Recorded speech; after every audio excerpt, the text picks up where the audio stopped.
2014, the biggest ever outbreak of Ebola wreaking havoc in West Africa. New depths of terror in the Middle East. Tensions turning violent in Eastern Europe. A world struggling to cope as crises piled up. The United Nations called on world leaders to be resourceful, nurture the seeds of hope, and unite in decisive action. UN Secretary General Ban Ki-moon. From barrel bombs to beheadings, from the deliberate starvation of civilians to the assault on hospitals, UN shelters, and aid convoys, human rights and the rule of law are under attack. In Iraq and Syria, spillover effects of conflict uprooted more than 1 million people. Foreign fighters used the power vacuum to get large areas under their control, shocking the world with extreme violence. Frightened locals fled into the remote Sinjar Mountains. Thousands were seeking shelter in an unfinished high-rise in Dohuk. I am lucky my family wasn't killed, but close friends of mine lost their families. Whole families gone, killed, exterminated. UN aid agencies started huge operations to airlift supplies to remote and dangerous areas. More funding is needed to prepare the camps for a harsh winter. In September, world leaders in the Security Council united to adopt a historic resolution to fight this new form of terrorism on all levels. Security Council President Barack Obama. Nations are required to prevent and suppress the recruiting, organizing, transporting, or equipping of foreign terrorist fighters, as well as the financing of their travel or activities. The elimination of Syria's chemical weapons program showed what can happen when the Security Council is united in its determination. The most critical chemicals were neutralized on board of a ship. This deal was brokered by the U.S. and Russia and overseen by the Organization for the Prohibition of Chemical Weapons and the UN. Special Coordinator Sigrid Kaag. What is important, however, that all the materials are out of harm's way and that destruction can start as soon as possible aboard the U.S. ship. Israeli-Palestinian violence flared up in the wake of the kidnapping and murder of 3 Israeli teenagers in June. Weeks of conflict and retaliation left more than 1,300 Palestinians and 60 Israelis dead. People in Gaza had no safe place to go. More than 100,000 Palestinians sought shelter in UN schools. 6 times UN schools were shelled. The only power plant was destroyed. Almost 500,000 people lost their homes. Ban Ki-moon visited Gaza to jumpstart the international reconstruction effort. Do we have to continue like this? Build, destroy, and build and destroy. We will build again, but this must be the last time to rebuild. This must stop now. They must go back to negotiating table. In Ukraine, an internal political crisis transcended into violent clashes in parts of the country, reaching full-scale conflict in the east. Conditions deteriorated, with serious consequences for the country's unity and stability. Despite a ceasefire agreement, the situation remains extremely fragile. In July, a Malaysian Airlines plane broke apart over Ukraine due to penetration by a large number of high-energy objects from outside the aircraft, killing almost 300 people from 9 countries. The UN Security Council urged to speed up the investigation and prevent similar tragedies from happening again. In the Central African Republic, sectarian violence and reprisal killings between Christians and Muslims left the country fractured and traumatized. People marched with machetes through the capital, sending thousands to flee and hide in the bush. The UN mission's call for voluntary disarmament saw only low turnout. Cash for Work programs try to promote cooperation between the factions. In a tense security situation, 2 million people still need humanitarian aid. 20 years after the genocide in Rwanda, the UN charts a new approach, putting people first by giving their human rights priority so that the world would not have to say again, never again. The Human Rights Up Front initiative aims to place human rights at the center of all efforts in the field. Since genocide takes a careful planning, we must be vigilant for the early warning signs of human rights violations that lead to wider conflict and mass atrocities. In South Sudan, the need for early action against human rights violations led to providing shelter for nearly 100,000 people at the UN bases. The logistical challenges were tremendous, especially during the rainy season. Peacekeeping clinics even had to deal with delivering babies. Security Council members traveled to South Sudan to urge the local leadership to engage in reconciliation, and left disappointed. U.S. Ambassador Samantha Power. Cessation of hostilities agreements have been agreed to, pieces of paper have been signed, but you know better than I do that the fighting continues. Violations of the cessation of hostilities happen every day. People are still dying.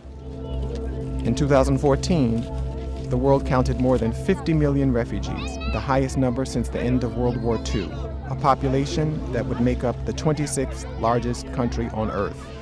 Host countries and the UN were challenged to provide life-saving supplies and hope for a future. Women and children often suffered the most. Malala Yousafzai, who later won the Nobel Peace Prize, visited Zartari camp in Jordan to promote more accessible education for all children. All have a dream. Some wants to become a doctor, some wants to become engineers, and some wants to become journalists. Afghanistan, still one of the biggest source countries for refugees, went through disputed presidential elections that ended in an agreement to form a government of national unity. Even with a fragile peace, conditions for civilians and peacekeepers alike remained dangerous. 4 UN colleagues were killed when the Taliban attacked a restaurant in Kabul.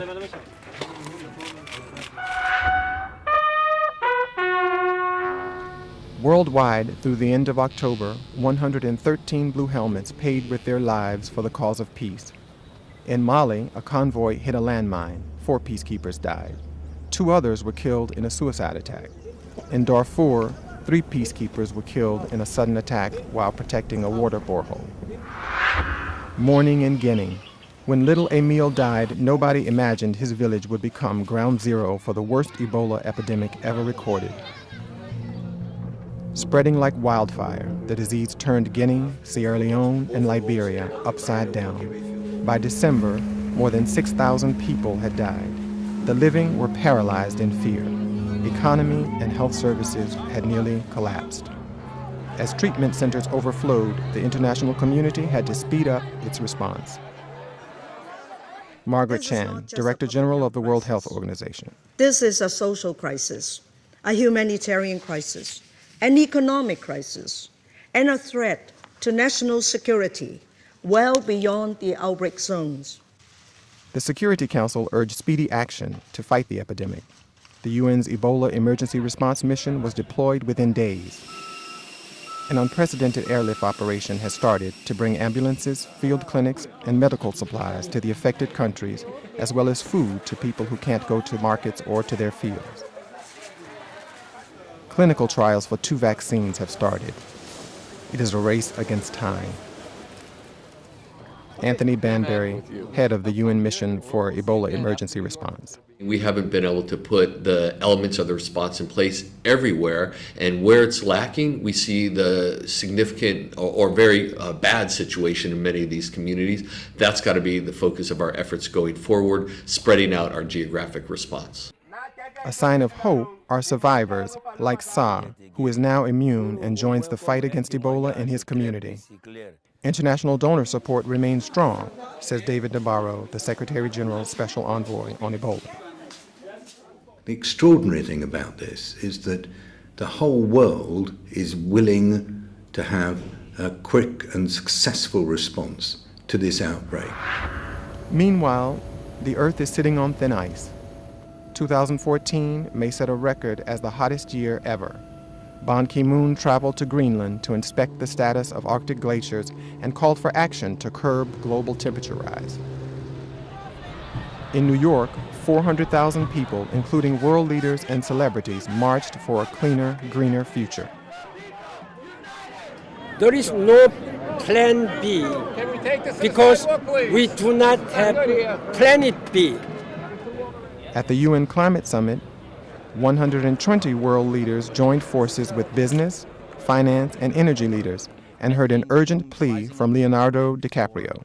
We are seeing extreme weather events and the West Antarctic and Greenland ice sheets melting at unprecedented rates, decades ahead of scientific projections. None of this is rhetoric, and none of it is hysteria. It is fact. Kathy Jetnell Kajena from the Marshall Islands wrote a poem for her daughter.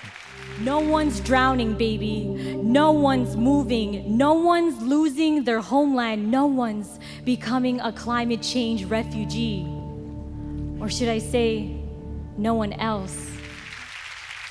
World leaders pledged action. French President François Hollande.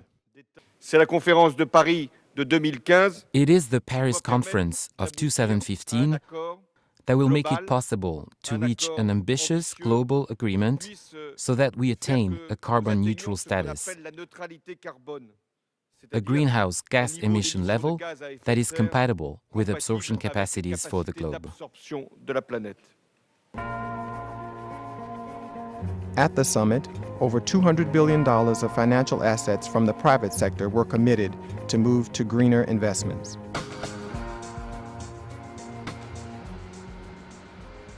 The UN General Assembly Hall was restored, renewed, and upgraded for the 21st century. Now, on the eve of its 70th anniversary and amidst mounting challenges, the UN seeks to restore unity of purpose amongst its diverse membership. La pauvreté, la mortalité de l'enfant, global poverty, child mortality, and maternal death have been cut in half.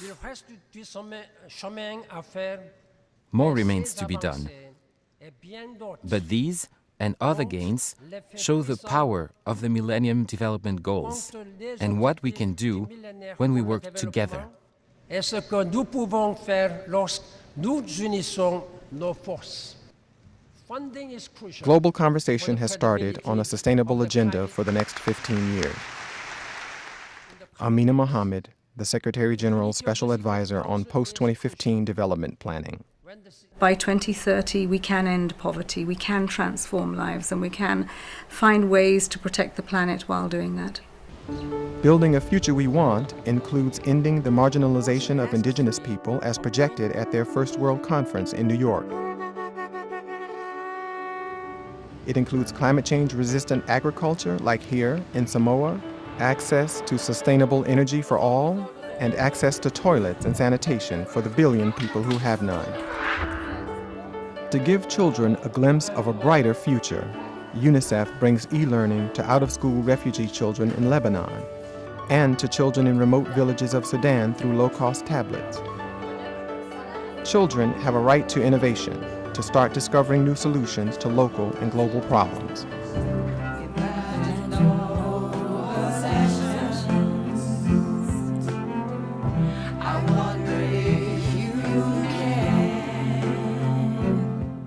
Celebrating the 25th anniversary of the Convention on the Rights of the Child, UNICEF reminded to imagine.